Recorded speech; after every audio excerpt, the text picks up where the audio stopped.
20 of Matt Kenseth having to start at the back because of an unapproved adjustment prior to the start of the race, and we'll watch him battle up as Chase Elliott's fighting for the lead. Elliott goes to the inside and takes the top spot away from Kevin Harvick. Kevin Harvick had a little problem off turn 4. Chase Elliott's car handling much better at this point in the race than Kevin Harvick. So the rookie that's made his way into the chase showing some muscle early in this race. What is it about Charlotte Motor Speedway? We've seen some impressive NASCAR superstars get their first ever win here. Another one that comes to mind, that young guy that drove the 24 before Chase Elliott, Jeff Gordon, first ever career win at Charlotte Motor Speedway. Chase Elliott out in front in Charlotte. Welcome back to Charlotte Motor Speedway. Out in front, it is the 24 of Chase Elliott. The young 20-year-old has still yet to find victory lane in his Sprint Cup Series career.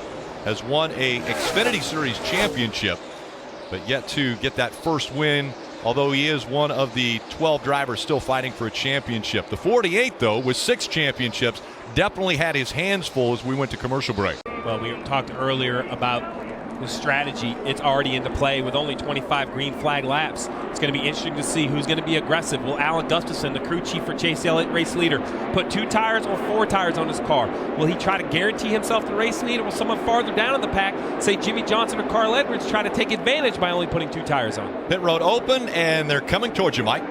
And Jimmie Johnson giving up the 7th position on the racetrack as he comes down pit road. The car has been a little bit edgy. Jack and House telling him to stop a little bit short in his box so that he can get out a little bit easier. They're going to make a wedge adjustment there. Sunoco Race Fuel and a 4-tire change on the 48, Dave. Upper right, second place, Kyle Busch says his car is good, just a little bit loose over the longer run. 4 Goodyear tires and Sunoco Fuel, air pressure adjustment. The 24 for Chase Elliott fired off well, then got snug and started to free up. They made a small wedge adjustment to the right rear 4 tires and fuel, Marty.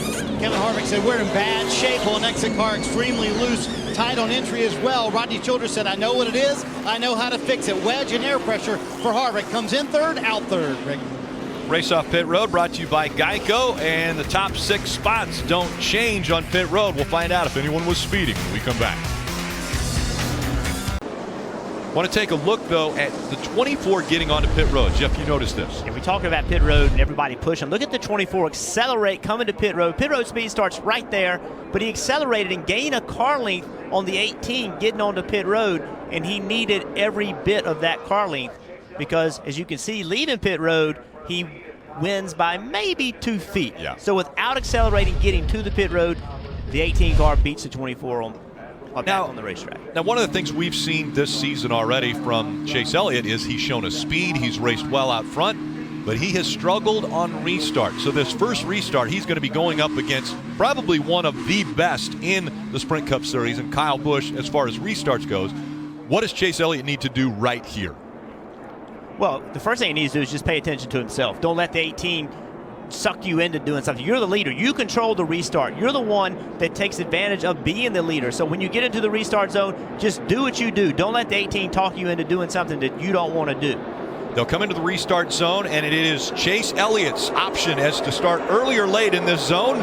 Green flag back in the air.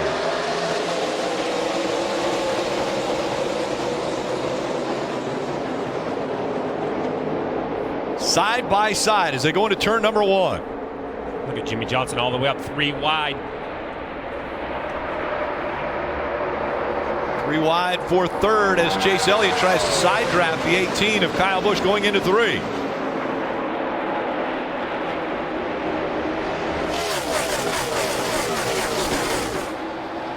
And Chase Elliott will hang on to the lead. So check the box of a good restart for Chase Elliott.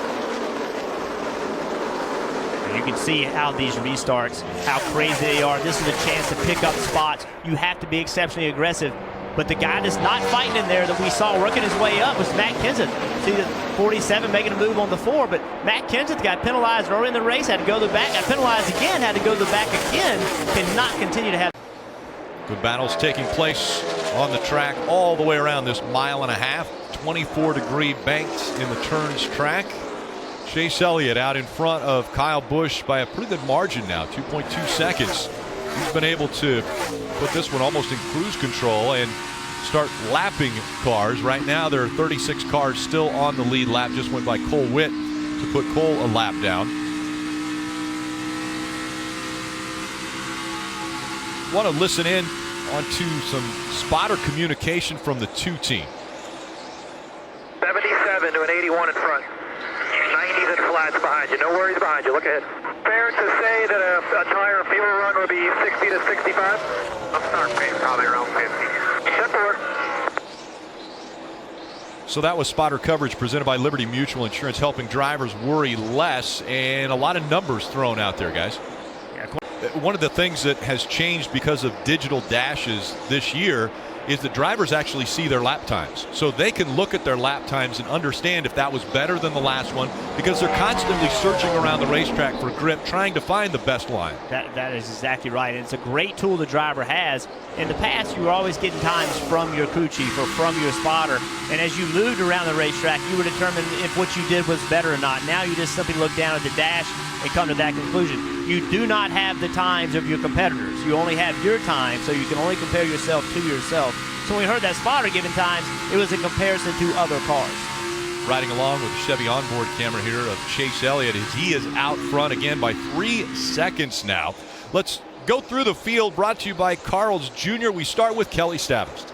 And Chase Elliott now the only rookie left in this chase, and his crew chief Alan Gustafson telling me this morning that lack of experience might actually be a positive. He said sometimes ignorance really is bliss. He doesn't really know what to expect. They feel like they're a team that has nothing to lose, but has all the equipment and the driver to go out there and win right now.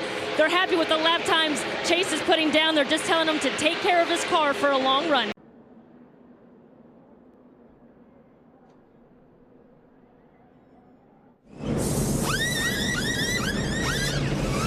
Pit stops happening at Charlotte Motor Speedway. Second place, Kyle Busch is on pit road again. He'll take 4 Goodyear tires and a fill of Sunoco fuel for a car that was loose. Kelly?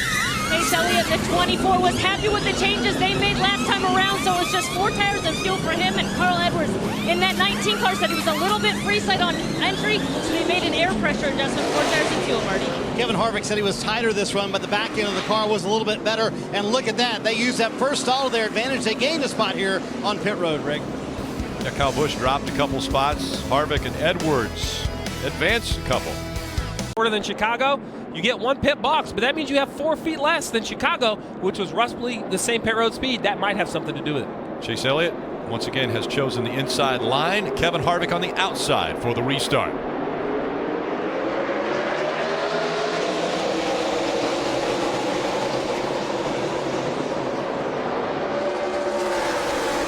Three wide going into turn 1. Martin Truex Jr. in the middle.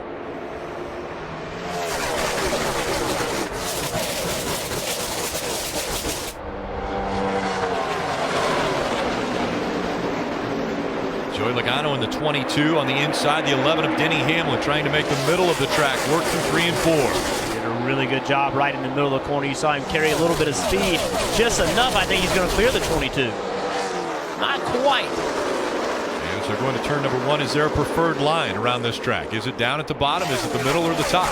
Well, I think on these restarts has a lot to do with what's going on in front of you. If you can get clean air, then I think whichever, if they're all on the bottom, I think you want to be in the middle, not way up at the top, but at the middle of the racetrack. You saw it did not work for the 11 of Denny Hamlin, though. Joey Logano was able to clear it. He had been so strong even in the practices or the practice that was run and then qualifying, able to qualify up on the front row.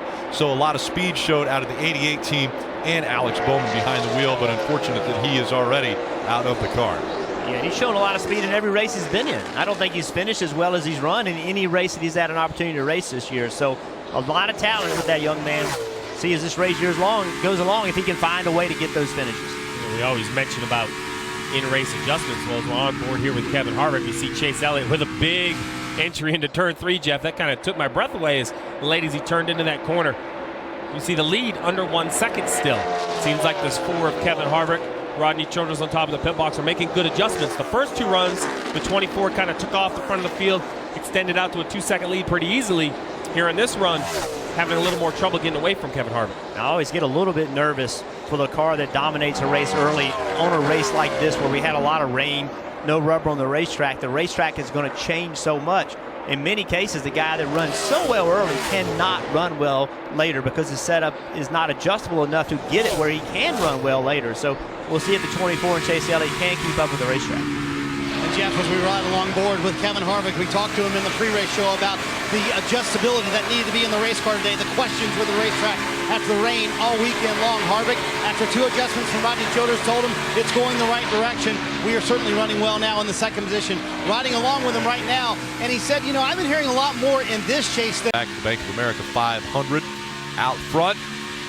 The 24 of Chase Elliott has about a 3-second lead once again, this time over Kevin Harvick, who's running 2nd. Carl Edwards in 3rd. Joey Logano and Jimmie Johnson are the top 5. The 42. Meanwhile, Chase Elliott, who's led the majority of this race, said that his car was just a little bit tight at times, tick-free, loose at other times, but he had been happy with the adjustments they made. It has good turn in it, and just before he came to pit road, he had said that the right front was starting to feel weird, so they brought him down, Dave. Just behind him, the 24 of Chase Elliott, who was out in front, the most laps that he's ever led in a race, 101 earlier in this race, and now still running in the 7th position. Again, only 20 cars on the lead lap. Well, this is the exact moments of the race that will test a young driver like Chase Elliott. He still has the same race car he had earlier in the race when he was leading laps. They can't control when the caution comes out. As good as it was for the 34 of Chris Buescher, it hurt the 24 of Chase Elliott. It put him behind. Luckily, they were able to take the wave around. They're back on the lead lap. The race has really been reset. He just took over the 6th position. So now, it's really what I consider an impressive point of Chase Elliott, his maturity. He always acts like a veteran driver. That's what this team needs now. Just stay calm, understand what's ahead of them.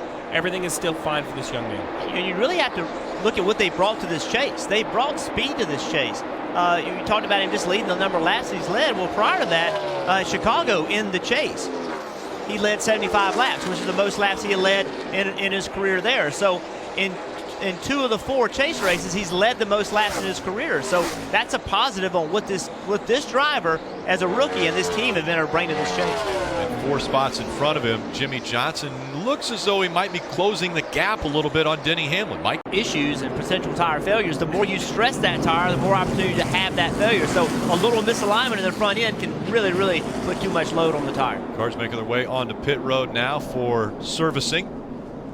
Mike. Among those cars, Rick, the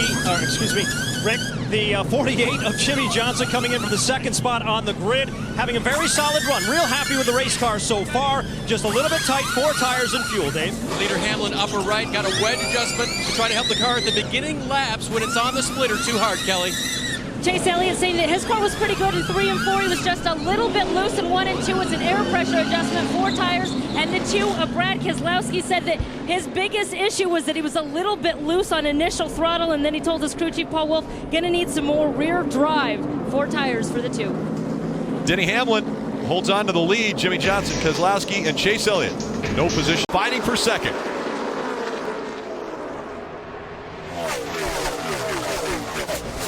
Keselowski's going to get 2nd away from Jimmie Johnson. But back to the inside comes the 48. And lurking just behind those 2 champions, Chase Elliott in the 24 led 101 laps early in this race and now fighting for the 4th spot.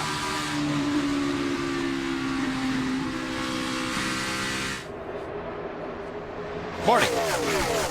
fantastic action out on the track, Rick, but frustrating moments for the 4 team and Kevin Harvick. They're sitting back here trying to... The 48, and you see the gap that's been created by that. Once he took the air away from the 48, took the 48's line, now the 48's going to have to go and grind all the way back up there to do that work just to get beside Denny Hamlin. We have passed the halfway point. Only 4 cautions. 24 battle for the lead here. Yeah, Rick. absolutely. It is heating up front. And look at the run, that 4th car in line, that white 3M 24 of Chase Elliott. He ran the top a couple corners and got a run on the 2 of Brad Keselowski. This time Brad gives Chase the bottom of the racetrack, knowing that Chase was better up top, and you see instantly the 2 of Brad Keselowski carries the momentum off the corner. So now, what do you do at this end of the racetrack? Go to the bottom, take his line away. Again, take the air away from it. It really affects the 24. When the 2 went to the bottom, he knew the 24 wanted to be on the bottom. Took his line, took the air away from him. Now what does he do? goes back to the bottom, gives the outside to the 24. Can Chase Elliott carry speed off the corner, which is, you heard him had to get out of the throttle. He tried to go to the throttle and carry that momentum off the corner, but he just couldn't stay in it. And I agree. We heard Shaq and Al talking about, telling Jimmie Johnson, hey, let's run the bottom of the racetrack. I agree with that strategy.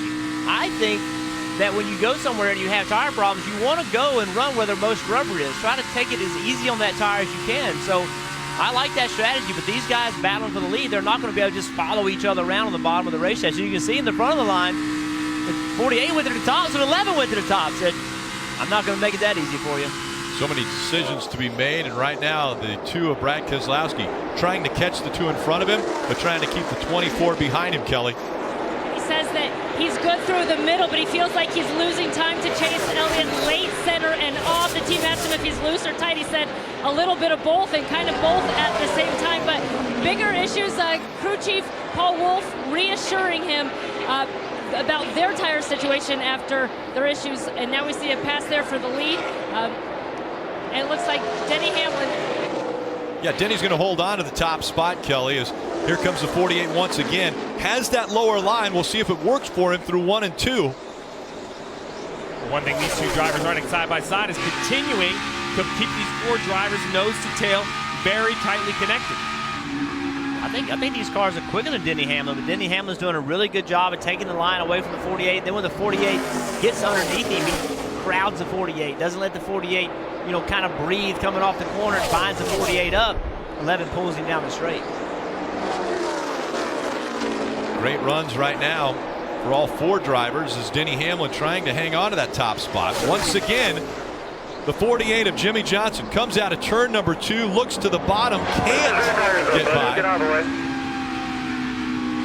As you heard that, lift his rear tires off the ground, he'll get out of the way. He's got him now. Great pass by Jimmie Johnson. 2-liter 48, great job, bud. And 7 times we have seen Jimmie Johnson go to victory lane at Charlotte Motor Speedway, the winningest driver at this track. Whoa, big slide for the 2. Way up the racetrack, he's able to catch it, but that allows the 24 to get by. And I agree with what you're saying. I really think that the 48 was much better than the 11 of Denny Hamlin, but remember, these two had some history at Loudon, so you wonder if that's why Denny was racing the 48 so hard. You heard the spotter talk about what a good save it was. Look at the 2 car. He is out of control right here. He is sideways. Had to lift all the way off the throttle. Chase Elliott was saying, please don't come back down across the racetrack. So, but you see him having to lift how much momentum he gave up as he ride along with Chase Elliott. Watch how loose the 2 gets as he tries to jump on the outside of Denny Hamlin. Right here is where it starts.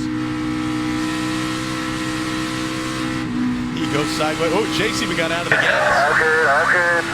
A lot of times what happens right there is the 2 car is behind the 11, right? He goes down the straightaway behind him. He jumps to the outside. When he jumps to the outside, it floods in front of the car with air. It makes a tremendous amount of front downforce. You don't have the steering wheel quite where it needs to be with that added downforce. Next thing you know, you're loose. He caught it. He saved it. He's fourth out front. Jimmie Johnson.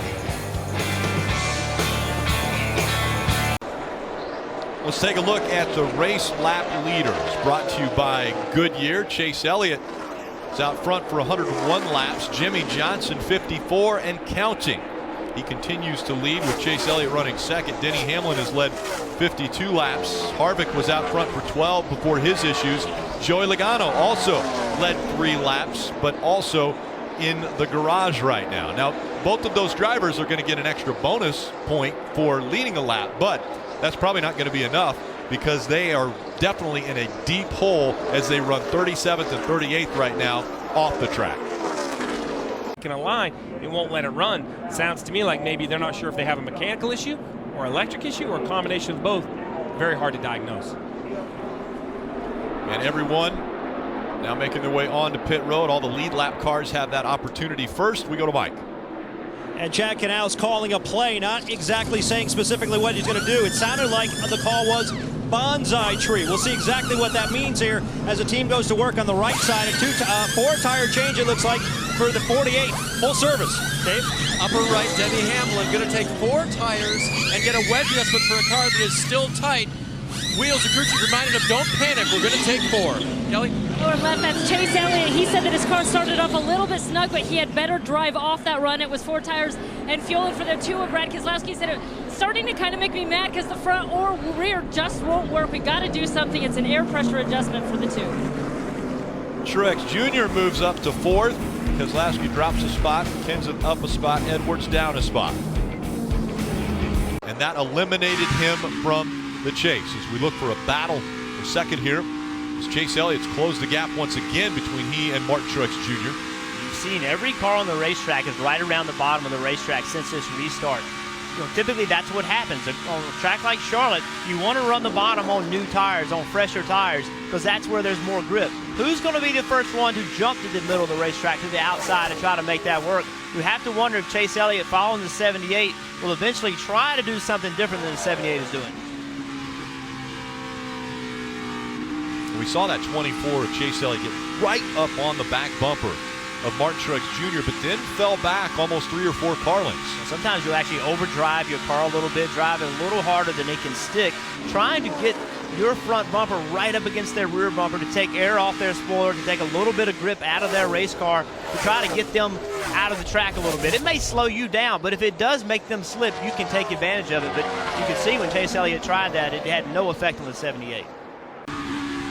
Heard the spotter talking about how the wind's picked up. You would think the wind wouldn't have a lot of effect on a car that weighs over 3,000 pounds, but it has a major effect on the way the cars drive. Well, you mentioned this, Jeff. The 24 Chase Elliott was going to have to move around, try to find a different area of the racetrack to run to try to get past the 78. We've seen him move up the last couple corners. It seems to get through the middle of the corner, actually a little better than the 78, and carry the momentum down the straightaway.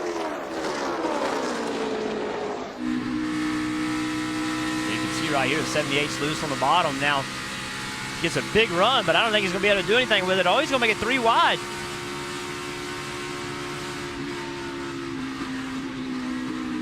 Up the track goes the 78, and right by goes the 24 of Chase Elliott.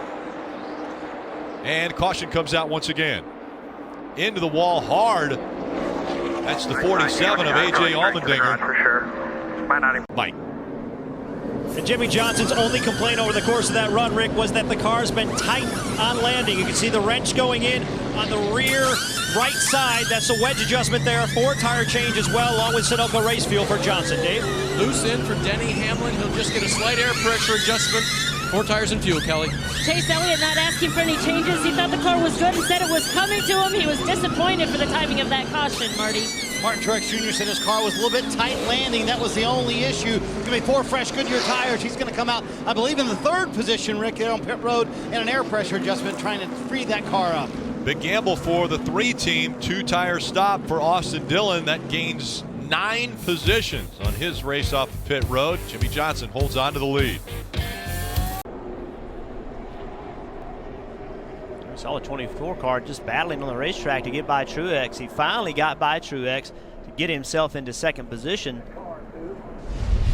where you'd want to be. Then coming off pit road, you can see right here, he's coming off side by side with the 78 and the 11. It sounds like he slows up to try to get to being 4th to start on the outside, but he didn't time it right. Now he's going to be in 5th, starting on the inside, with most likely Austin Dillon on leading the inside line with 2 tires. So you see right here, he slows down. That allows the 78 to beat him by just a little bit. That's showing him in 5th rather than 4th, and that's a major difference. Starting on the inside, with the inside being led by a guy with 2 tires that has not run very well all day, versus starting on the outside behind Jimmie Johnson. Well, that is if the 48 decides to choose the outside line again. They have chosen the inside line before. We've seen it on earlier restarts. Oh no, he's choosing the outside. He's taking the outside once again.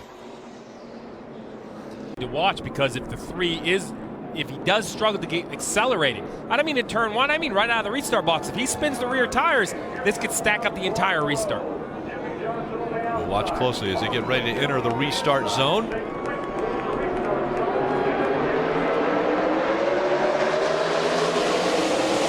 Oh, and he gets bumped from behind by the 78. Around goes the 3 on the restart. The 24 of Chase Elliott also around.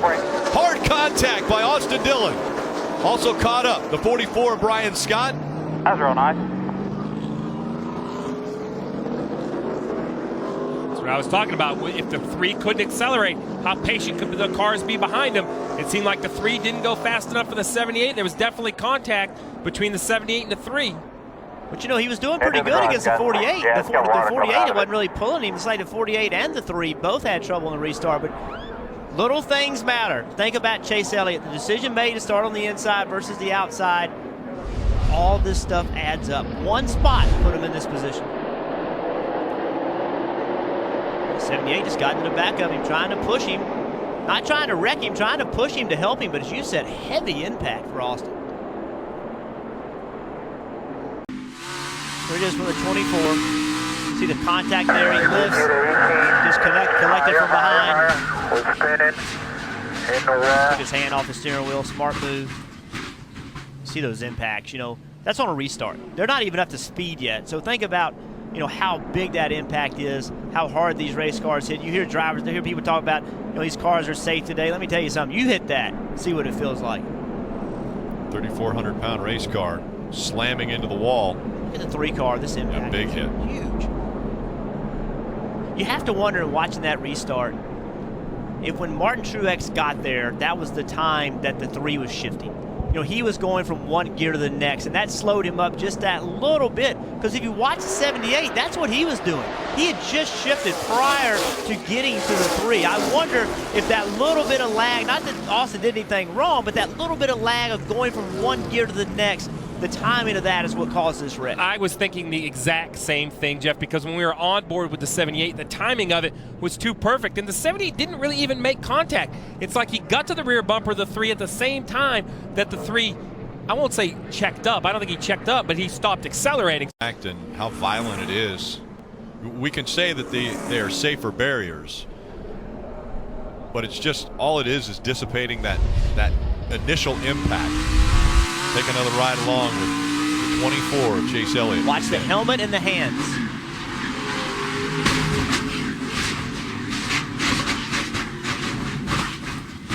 See how that steering wheel is just slinging around? There's no way you can stop that. If you have your hands on that steering wheel, your thumbs on those spokes, it can break your hand, break your thumbs. Outside coverage, watch the 3, get middle. Mentioned damage on the 18. I didn't realize he hit the 24 that hard, but they're definitely going to want to look at that left front corner. So you watch this right here. What I think is interesting is the same time the 78 gets to the 3, the 11 got to the 48. If we could see that overhead replay one more time, it's like the second row had momentum and they caught the 2 leaders at the exact same time. The 48 was able to save his. Watch the blue 48. At the same time the 3 starts to spin, that blue and yellow 48, look at the movement he gets from the 11. He gets a shot right there. And he has a big wiggle. Jimmie Johnson was just able to save his. 4 fresh tires versus 3 on Austin Dillon. You don't know if that was the speed difference that caused the 3 to spin, but the second row definitely timed that restart very, very good. Dave. With Chase Elliott, who's just stepped out of medical. First of all, you okay? Yeah, all good. Okay, very good. It looked like you guys were trying to choose a lane. Did you get the lane you wanted after those pit stops, and then is that what ultimately cost you? No, I guess the 3 spun his tires. I think they put on 2 tires, and then the 78 was trying to push him and ended up getting him out of shape, and then I think the 18 didn't see it and got into me, and I tried to get off the brakes and get down and keep that from happening, but definitely unfortunate. I mean, we had such a good car today. I'm devastated that we didn't get the result that my guys deserved. They gave me such a fast 3M Chevy, and man, that's all you can ask for, so we just got to go do more of that next week. The same confidence heading to Kansas? I sure do. All right, Chase is out for the day, but he's got another race next week before the unknown of Talladega.